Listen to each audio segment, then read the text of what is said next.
बताओ भाई और बहनों, कैसे समझाएंगे और परमात्मा? अब आगे परमात्मा एक बहन का उदाहरण दे रहे हैं, कैसे परमात्मा अपनी आत्माओं के संस्कार काटता है, घटाता है, और हम उसमें दुखी हो जाते हैं। एक बहन जिसने नाम उपदेश ले रखा, उसका 16 साल का इकलौता लड़का मर गया। बहन ने बड़ा दुख जताया, बड़ी रोई, बड़ी धोई, और फिर आगे चलकर गुरुदेव उसके पड़ोसी का उदाहरण दे रहे हैं। ये सत्संग सुनिए, आपको समझ में आएगी कैसे परमात्मा ने उस बहन के 16 साल के लड़के को मौत की नींद सुलाकर उस बहन का संस्कार टाला। लेकिन बिना ज्ञान के वो दुख मान गई कि मेरा छोरा मर गया, मेरा छोरा मर गया। फिर बहन उसके पड़ोसी को उदाहरण दे रहे हैं कि पड़ोस में ऐसे ही एक बहन के लड़के की शादी हो गई, घर में पुत्र वधू आ गई। कुछ दिनों बाद में दहेज को लेकर आपस में मुकदमा हो गया। वो फांसी खा के मर गई, जहर खा के मर गई, और लड़का फिर जेल में सड़ रहा है। ऐसी घटना उस बहन के साथ भी घटनी थी जिसका 16 साल का लड़का मर गया। अगर वो लड़का ना मरता, परमात्मा संस्कार ना घटाता, उस बहन के साथ में उस लड़के के मरने से भी ज्यादा दुख आता। लेकिन हम समझ नहीं पाते सतगुरु की प्रोसीजर को।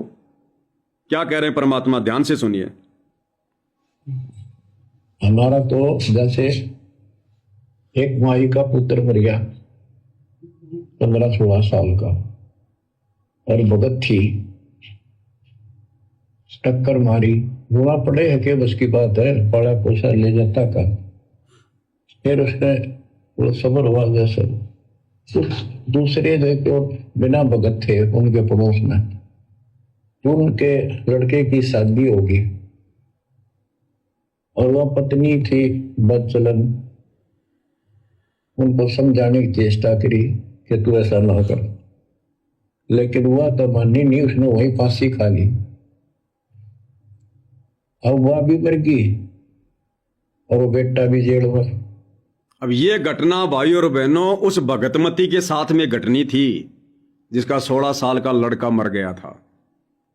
उसने लड़के की शादी करनी थी, घर में बेटे की बहू आनी थी, और आगे चलकर किसी न किसी बात को लेकर उस लड़की ने आत्महत्या करनी थी, और वो मुकदमा मौत का उसके बेटे के ऊपर लगना था, और वो बेटा जेल में सड़ना था। उस बुढ़िया को आजीवन का दुख हो जाता, आजीवन का भक्ति भी छोड़ देती वो। तो परमात्मा ने पहले ही संस्कार को टाल दिया। लेकिन ये बात समझ में नहीं आती हमारे बिना ज्ञान के। फिर परमात्मा उसी के पाड़ोस का उदाहरण देकर बता रहे हैं। उसके पाड़ोस में फिर ऐसी घटना घटित हो गई, वो पुत्र वधू भी मर गई फांसी खा के, और लड़का भी फिर मुकदमे में जेल में सड़ा। तो परमात्मा हमारे संस्कार काटता है। ये कथा हमें शिक्षा देती है भाई और बहनों, यदि हमें ज्ञान समझ में आ गया, भक्ति समझ में आ गई, गुरु पर विश्वास हो गया, और यदि किसी कारण से आप और हमारे घरों में इस प्रकार की घटना घटित हो जाती है जो सामान्य तौर पर नहीं होनी चाहिए थी, तो हमने अपने गुरुदेव में दोष नहीं देखना बिल्कुल भी। परमात्मा ने हमारा कोई संस्कार काटा है, हमने सतगुरु की रजा में राजी रहना है। सतगुरु जो करेगा हमारे हित में करेगा, हमारे भले में करेगा। इतना फिर हमारे को संतोष भी होना चाहिए और विश्वास भी होना चाहिए। फिर से सुनो ध्यान से, क्या कह रहे हैं गुरुदेव भगवान। हमारा तो जैसे एक माई का पुत्र मर गया 15-16 साल का, और भगत थी, टक्कर मारी, रोना पड़े है कि बस की बात है, पड़ा पोसा ले जाता का। फिर उसने वो सबर हुआ जैसे तो दूसरे जो बिना भगत थे उनके पड़ोस में, तो उनके लड़के की शादी होगी, और वह पत्नी थी बदचलन। उनको समझाने की चेष्टा करी कि तू ऐसा ना कर, लेकिन वह तो मानी नहीं, उसने वही फांसी खा ली। अब वह भी मर गई और वो बेटा भी जेल में, और वो सारे जेल में। वो दहेज के कारण, एक बेटा था ऐसे ही, उसने बहू को प्रताड़ित किया दहेज लेने के लिए। गरीब घर की लड़की थी, उसने सुसाइड कर लिया। वैसे सुसाइड करना कोई विकल्प नहीं है। इसे गंदे आदमी को छोड़ के कुमारी रह ले, अपने घर पे बैठ ले। गुरुदेव क्या कहते हैं? वैसे सुसाइड करना, आत्महत्या करना कोई समझदारी नहीं है, कोई विकल्प नहीं है। इससे अच्छा तो ऐसे निकम्मे आदमी को छोड़कर अपने माता पिता के घर पे रह ले कुंवारी। अब बताओ भाई और बहनों, परमात्मा क्या कह रहे हैं? ऐसे निकम्मे आदमी को छोड़कर माता पिता के घर पे रह ले। अब बताओ, बुढ़ापा तो उसका भी आएगा, फिर उसको कौन संभालेगा? जिसने पति को छोड़ दिया, जिसके संतान नहीं, बुढ़ापा तो उसका भी आएगा ना, फिर उसको कौन संभालेगा? तो ऐसी आत्माओं को फिर परमात्मा संभालता है, सो कारण बना के। तो इसी प्रकार इस मोक्ष के प्राइम टाइम में यदि किसी का पति उसकी पत्नी को बकवादों से दूर नहीं होने देना चाहता है, या किसी की पत्नी अपने पति को दूर नहीं होने देना चाहती है, लाख कोशिश के बाद, संघर्ष के बावजूद भी, तो ऐसे भाई बहनों ने भी यही विकल्प अपनाना चाहिए, अगर ज्ञान समझ में आ गया तो, बकवादों से मुक्ति प्राप्त करने के लिए। जब बिल्कुल अंत हो जाए कि अब इस घर में मेरी मर्यादा नहीं रह सकती, समय निकलता जा रहा है, फिर भाई और बहनों संघर्ष करना पड़ेगा। काल तो कभी नहीं छोड़ेगा, आजीवन नहीं छोड़ेगा। तुम्हारा पति तो अंत समय तक तुम्हारे को नहीं छोड़ेगा, तुम्हारी पत्नी तो अंत समय तक यही बकवाद करेगी। तो हमारा तो समय निकलता जा रहा है, फिर संघर्ष कौन से दिन करेंगे? तो ये तो समझदार को संकेत काफी है। आत्म कल्याण के लिए यदि कोई संघर्ष करेगा तो फिर परमात्मा उसका साथ देता है। तो गुरुदेव कह रहे हैं वैसे आत्महत्या करना कोई विकल्प नहीं है, ऐसे निकम्मे को छोड़ देना चाहिए। वो तो खाली दहेज के लिए उसको प्रताड़ित कर रहे थे, या मारपिटाई कर रहा होगा, उसके लिए भी गुरुदेव कह रहे हैं ऐसे निकम्मे को छोड़ देना चाहिए जो दुखी कर रहा है, जबकि वो तो भक्ति भी नहीं कर रही और हम भक्ति कर रहे हैं, और फिर भी काल प्रेरणा से हमारा पति नहीं मानता, हमारी वो पत्नी नहीं मान रही है। लाख समझाने के बावजूद पहले हमने संघर्ष करना, पूरा समझाना है, संघर्ष करना है। जब बात बिल्कुल दी एंड पे आ जाए कि अब ये निकम्मा नहीं मानने वाला, उस समय फिर वही विकल्प है, या तो माता पिता के घर पे आ जाओ और परमानेंट छोड़ दो, फिर कति आउट, देखना मत कभी मुड़ के, या परमात्मा से फिर प्रार्थना करो, 100 रास्ते निकाल देगा भगवान, जिसको मोक्ष करवाना है। उसने बहू को प्रताड़ित किया दहेज लेने के लिए, गरीब घर की लड़की थी, उसने सुसाइड कर लिया। वैसे सुसाइड करना कोई विकल्प नहीं है। इसे गंदे आदमी को छोड़ के कुमारी रह ले, अपने घर पे बैठ गया। तो उस बेटे के कारण माँ बाप ने भी सजा हुई, बहनों तक भी जेड़ हुई। इसे बेटे ने के फूका, ईसा तो पहले मर जाता था, अच्छा था। लेकिन हम इस बात को मानने को तैयार नहीं है। ना मानने में तो क्या कर लोगे, काल तक आ गया, मारे दो टक्कर। तो कहने का भाव यह है कि इन विचारों से अपने मन को सेट रखो, परमात्मा जो करता है वो सही करता है। आगे क्या कह रहे हैं गुरुदेव भगवान, सत्संग सुनते हैं।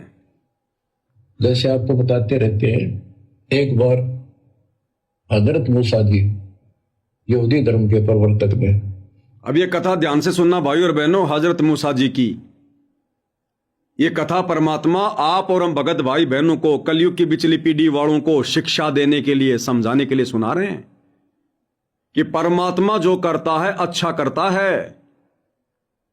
इस भक्ति मार्ग में आने के बाद ये जरूरी नहीं कि तुम्हारे सारे कार्य सही होते चले जाएंगे। अगर तुम्हारे कुछ कार्य अगर बिगड़ रहे हैं, तुम सोच रहे हो अच्छा हो और वो काम बिगड़ जाए, घर में किसी की अकाल मृत्यु हो जाए जो नहीं होनी चाहिए थी, यदि हमें ज्ञान है, सतगुरु के भगत हैं, तो ये कथा आप और हमें धैर्य देगी, हमारे अंदर संतोष पैदा करेगी कि सतगुरु के द्वारा जो प्रोसीजर वर्तमान में चालू है, जो ट्रीटमेंट अध्यात्म का चालू है, जब हमने अपने आप को अपने गुरुदेव के चरणों में समर्पित कर दिया कि तन मन धन सब तेरा, तेरा तुझको अर्पण क्या लागे मेरा, हमने अपने जीवन की डोर अपने गुरु के हाथों में सौंप दी, कि चाहे मेरा अच्छा हो, चाहे मेरा बुरा हो, चाहे लाभ हो, चाहे हानि हो, इज्जत हो, चाहे बेइज्जत हो, हे गुरुदेव मेरा सर्वस्व आपके चरणों में समर्पित है। जब उस भगत ने सतगुरु के पास में जाकर अपने पैर का जूता निकालकर अपने सिर में मारे तो गुरुदेव ने कहा, भैया डांडी मत मार, मैंने तो मेरे सिर में मारने के लिए कहा था, तेरे में नहीं। तो भगत ने क्या कहा था, हे गुरुदेव इस दास का शीश भी तो आप ही का है, मैंने अपने सिर में जूते मार लिए, समझो आपके सिर में मार दिए। तो इस प्रकार से हमने भाई और बहनों ज्ञान को आधार बनाकर इस भक्ति मार्ग पर टिकना है। तो हजरत मूसा जी की कथा का गुरुदेव जिक्र कर रहे हैं। ऐसी घटना परमात्मा ने हजरत मूसा की आंखों के सामने घटाई। एक औरत का जवान बेटा मरा, और क्या शिक्षा देगी हमें ये कथा, ध्यान से सुनना इसको। जैसे आपको बताते रहते हैं, एक बार हजरत मूसा जी यहूदी धर्म के प्रवर्तक में से किसी ने पूछा सत्संगी ने कि आज के दिन सबसे बड़ा इल्म वाला यानी ज्ञानी कौन है? उसने अपने आप को बताया। तो उसका अल्लाह बोला, जिसको खुदा मानते हैं, जिसने कुरान का ज्ञान दिया, बाइबल का दिया। ये मूसा ने ये बात बहुत गलत की, मुझे अच्छा नहीं लगा। उन्होंने अपने आप को कैसे कह दिया मैं सबसे विद्वान हूं।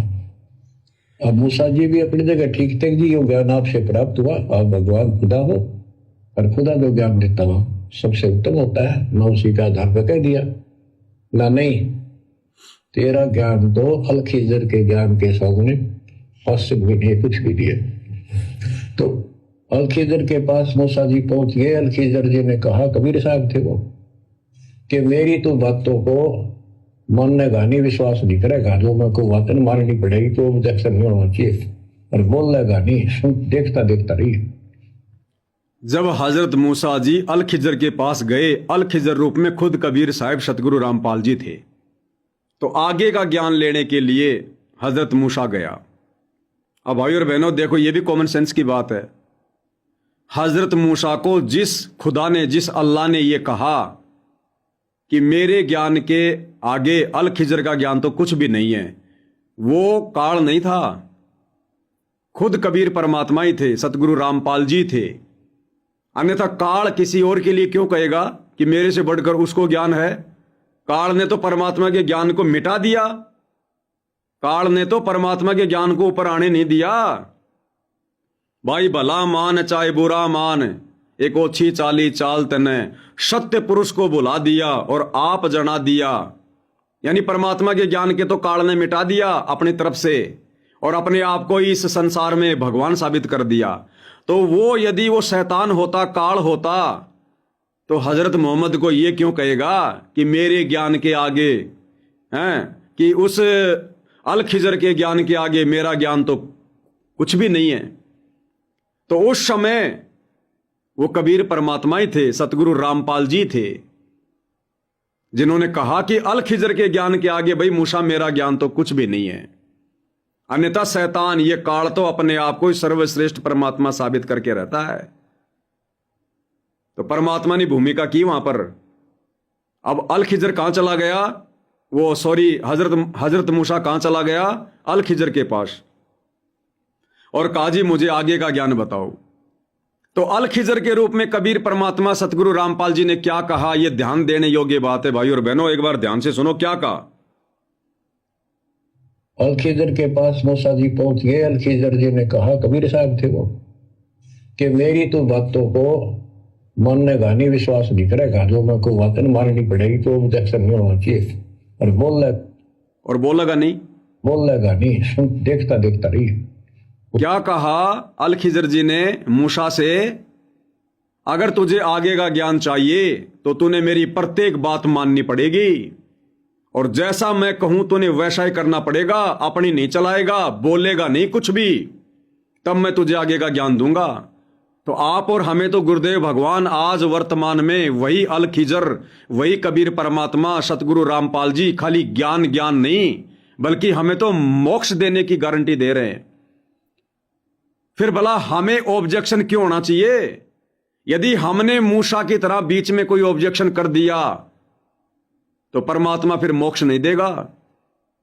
पहले पाबंद कर दिया था परमात्मा ने हजरत मूसा को कि तुझे आगे का ज्ञान उस समय दूंगा जब तू बीच में कोई सवाल भी नहीं करे मेरे से, और मेरी किसी भी बात पर कोई ऑब्जेक्शन नहीं उठाएगा। मैं जो भी कुछ भी खेल खेलूं, चाहे किसी को मारूं, चाहे किसी को जिंदा करूं, कुछ भी करूं, तुझे ऑब्जेक्शन नहीं होना चाहिए, तब मैं तुझे आगे का ज्ञान दूंगा। पहले परमात्मा उसकी परीक्षा ले रहे थे, ज्ञान तो बाद में देना था। आप और हमें तो बिना बिना किसी शर्त के, बिना किसी इंटरव्यू के, बिना किसी परीक्षा के लिए परमात्मा मोक्ष वाले ज्ञान दे रहे हैं। तो आप और हमने कोई ऑब्जेक्शन नहीं होना चाहिए। फिर सतगुरु की शरण में आने के बाद, डॉक्टर की शरण में जाने के बाद फिर मरीज को ऑब्जेक्शन नहीं होना चाहिए। वो चाहे जहर का इंजेक्शन लगाओ, चाहे अमृत का लगाओ, क्योंकि उसको पता है इसकी जिंदगी कैसे बचानी है। तो सतगुरु से उपदेश लेने के बाद यदि आपको विश्वास है कि ये सतगुरु है और ये मोक्ष मार्ग है, धरती पर दूसरा कोई ठिकाना नहीं है, फिर हमारे साथ में जो मर्जी घटना घटित हो, चाहे बेटा मरे, चाहे बेटी मरे, चाहे खुद मरे, चाहे जेल में जाओ, चाहे फांसी लगो, चाहे हाथ में भिक्षा का कटोरा आ जाए, फिर भगत ने अपने गुरु के ऊपर कोई संदेह नहीं होना चाहिए। अगर गुरु समझ में आ गया तो यही सब कुछ अल खिजर रूप में कबीर परमात्मा ने हजरत मोहम्मद को पहले ही हिदायत दे दी थी। ध्यान से सुनो इस कथा को भाई और बहनों। तो अल खिजर के पास मूसा जी पहुंच गए। अल खिजर जी ने कहा, कबीर साहब थे वो, कि मेरी तो बातों को मानने का नहीं, विश्वास नहीं करेगा, जो मैं को बातें माननी पड़ेगी तो ऑब्जेक्शन नहीं होना चाहिए, और बोल लेगा नहीं, सुन देखता देखता रही। वो बोला, मूसा जी बोले, बिल्कुल महाराज, जैसे आप कहोगे मुझे सबर करने वाला पाओगे, कभी मैं ऑब्जेक्शन नहीं करूंगा आपकी बातों में। मूसा जी ने क्या कहा कि महाराज मुझे बिल्कुल सब्र करने वाला पाओगे आप, मैं कोई ऑब्जेक्शन नहीं करूंगा। लेकिन हर बात पर ऑब्जेक्शन करने लग गया। अंत में बिना ज्ञान लिए ही हजरत मूसा जी वापस आ गए। अगर तू खरा उतरा तो ज्ञान बताऊंगा, ना बताऊंगी। उसने रास्ते में चलते एक जवान लड़का था 17-18 साल का, अल खिजर ने पकड़ के और गर्दन पकड़ के मार दिया। अल खिजर जी और हजरत मूसा जी दोनों आगे बढ़े, और रास्ते में कबीर परमात्मा ने, जो कि अल खिजर के रूप में थे, उन्होंने क्या किया, एक जवान लड़का था उसको पकड़ा और उसको मार दिया, उसकी गर्दन काट दी।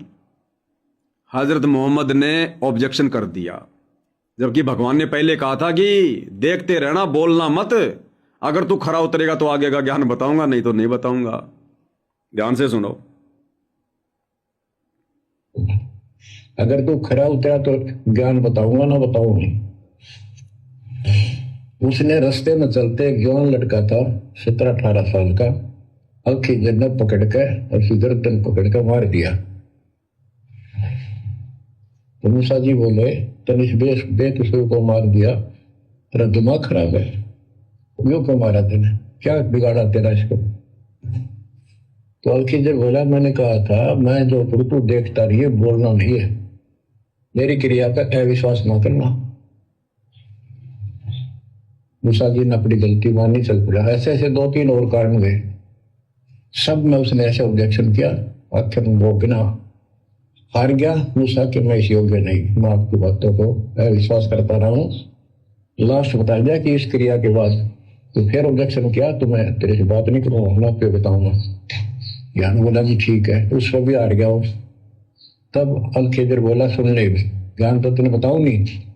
फिर क्या कहा परमात्मा ने सतगुरु रामपाल जी ने, जो कि अल खिजर के रूप में थे, कि देख तू मेरी हर परीक्षा में फेल हो गया, तूने हर बार ऑब्जेक्शन किया, ज्ञान तो मैं तुझे बताऊंगा नहीं, लेकिन मैंने उस लड़के को क्यों मारा, इसका जवाब सुन ले। अब तू क्या कहा परमात्मा ने?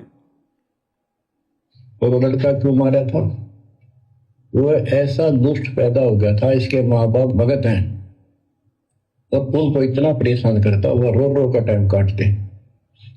उसके स्थान पर भगवान ने उनके घर में 50 साल की उम्र में एक बेटी का जन्म दिया, उनका सुखी जीवन मिला।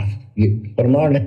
क्या कह रहे हैं गुरुदेव? मैंने उस लड़के को इसलिए मारा था क्योंकि उसके माता पिता भगत थे, और वो लड़का शाकड़ था, काल का दूत था, वो आगे चलकर उन आत्माओं की भक्ति में बाधा उत्पन्न करता। इसलिए मैंने उस लड़के को मारा। और उस माता पिता को जो भगत थे 50 साल की उम्र में उनके घर में एक बेटी को जन्म दिया। उनकी भक्ति सफल हुई। ये परमात्मा उन भगत भाई बहनों को शिक्षा दे रहे हैं इन घटनाओं के माध्यम से, इन कथाओं के माध्यम से, जो भगत भी हैं, भक्ति भी कर रहे हैं। और यदि अचानक से उनके घर में परिवार में छोटी मोटी कोई घटना घटित हो जाती है, कोई बेटा बेटी मर जाता है, कोई और कोई नुकसान हो जाता है, वो रोने धोने लग जाते हैं, सतगुरु में सौ दोष देखने लग जाते हैं। तो उन आत्माओं को समझाने के लिए परमात्मा कह रहे हैं कि नादानो, ये मैं क्यों कर रहा हूं, ये जो तुम्हें नुकसान लग रहा है वर्तमान में, ये तुम्हारा हित है, ये मैं तुम्हारे भले के लिए कर रहा हूं। तुम्हें भविष्य दिखाई नहीं दे रहा, मुझे दिखाई दे रहा है। तो भाइयों और बहनों, आप और हमारे लिए शिक्षा है। आगामी समय में यदि हमारे साथ ऐसी कोई घटना घटित हो जाती है, या किसी भाई बहन के साथ में ऐसी घटना घटित हो चुकी है किसी भी प्रकार की, और यदि उनके मन में जरा सा भी दोष है, तो गुरुदेव के चरणों में नाक रगड़ रगड़ के घर पर दरबार साहिब के सामने दंडोत करके समय याचना कर लेनी चाहिए कि हे परमात्मा, हम नादान 2 कौड़ी के तुच्छ प्राणी जीव, परमात्मा हम क्या समझे, हम क्या जाने, हे मालिक माफ करो, हमसे बहुत बड़ी गलती हुई है, जो हमने जाने अनजाने में आप में दोष देख लिया, या हमने भक्ति करना थोड़ा कर दिया, या कम कर दिया, या बंद कर दिया।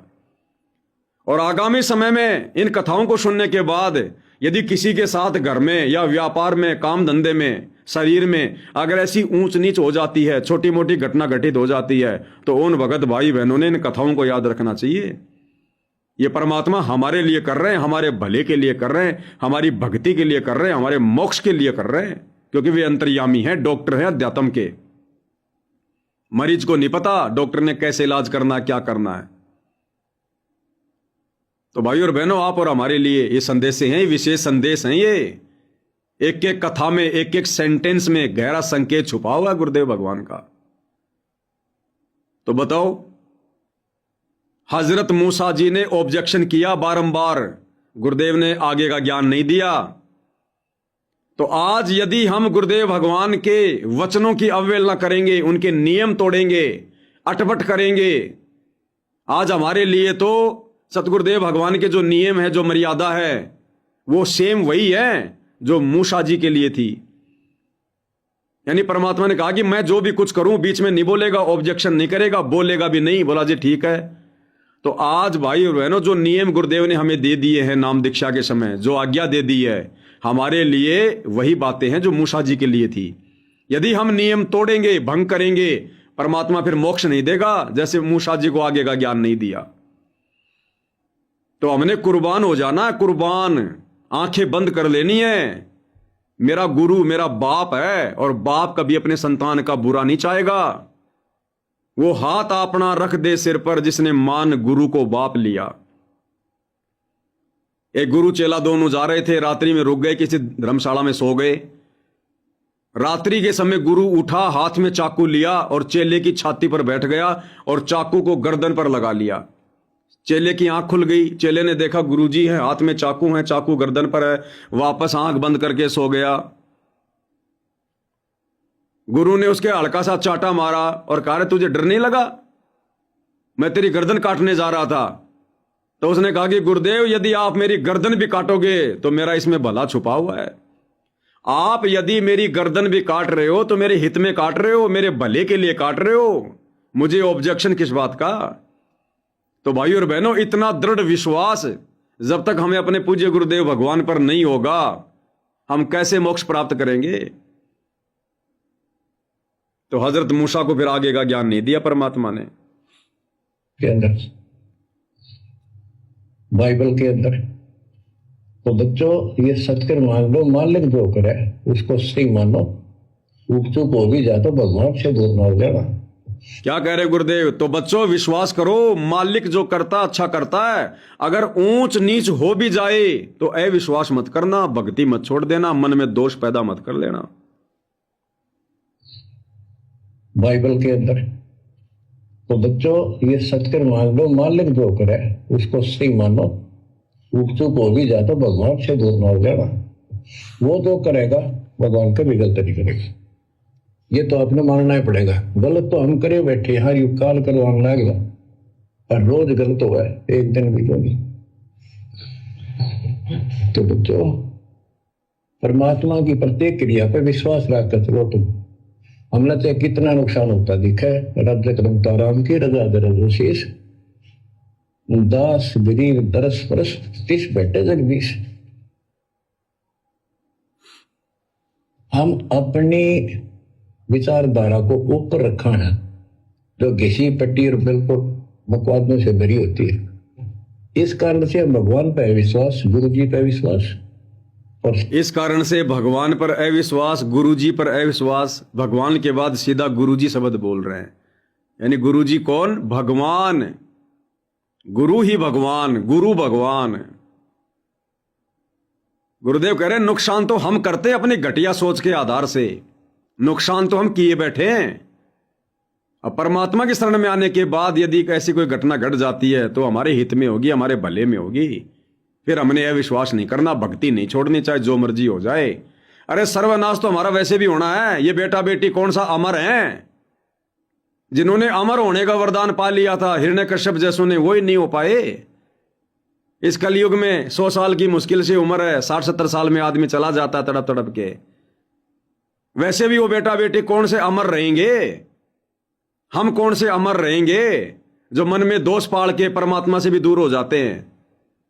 तो सतगुरु, यदि ऐसी कोई घटना भी हमारे घर में घटेगी और यदि हम सतगुरु की शरण में हैं तो वो हमारे हित में घटेगी, हमारे भले में घटेगी। वो मरने वाले के भी हित में होगी और उस परिवार के भी हित में होगी।